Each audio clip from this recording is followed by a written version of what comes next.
Peggy 16.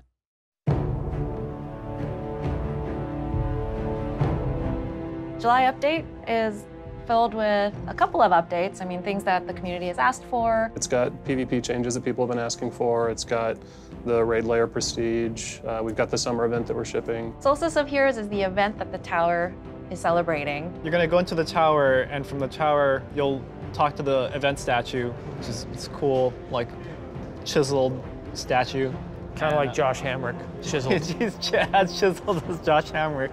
You'll talk to the statue, and the statue will send you to a special event space of the last city. From there, we'll take you into the first of the challenge missions, and that's where you kind of get the first taste of the reimagining of that campaign mission on a higher difficulty. There's stuff that you didn't expect to make it so players feel like, oh, I've played this before, and then they get hit right in the face with special new bosses. Yeah, there's definitely some parts in some of these missions where you'll need help. Bring your friends. Yeah, It's always fun when all your buddies are dying with you. Moments of Triumph are what the players are actually going to be doing all the way up until Forsaken. And if you actually complete your Moments of Triumph, then you may get a special shirt, which you're not wearing today. No, I should have worn mine today with my name on there every year. Yeah.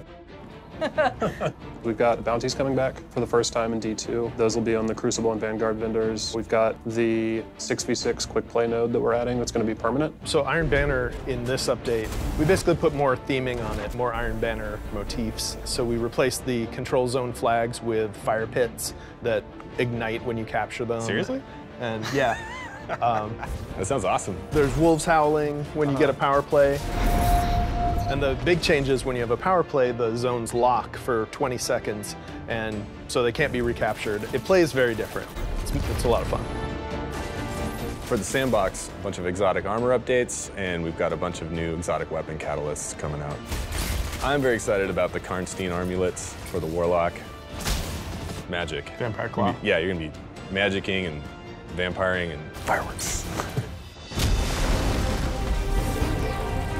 When we looked at how we can evolve Prestige and how we can evolve for the summer for the Prestige layer, we wanted you to feel like each time you go into the raid, it's offering you a different experience. So you're going to have loadouts every week that you're going to be challenged to like use an auto rifle for your primary and a scout for your secondary and a rocket launcher for your power weapon, something like that. The strategy for killing Valkor with a shotgun is totally different than the strategy for killing him with Wardcliff Coil, which is totally different than the strategy for killing him with a sniper rifle. And there are some weeks where people are gonna go in and be like, if you have not done Prestige raid layers, do them this week. You will have a great time. Take your friends that have never done this before.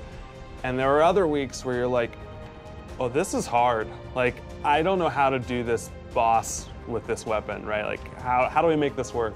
And we're excited about seeing that week-to-week change. One thing we haven't talked about is actually the rewards from the Prestige raid layers are power level 400 weapons. So you get the power level 400 armor from Solstice of Heroes, and then you can get all the way up to 400 for your character by getting the weapons out of the raid layers. So if you want to be rocking 400 when you go into Forsaken, you're going to have to go into these raid layers and find a way to sort of come out on top. Yeah, it's really about trying to find the balance between the things that we just need to address with the game, like things that need to be better, bugs that need to be fixed, and then continuing to give them things that they weren't necessarily expecting. We're trying to give players more things to do, new things to do. Yeah, I think people are really going to like it. One of the biggest things for Solstice of Heroes for me is that as long as you have the base Destiny 2, you don't necessarily have to have the expansions or anything else. Everybody can participate.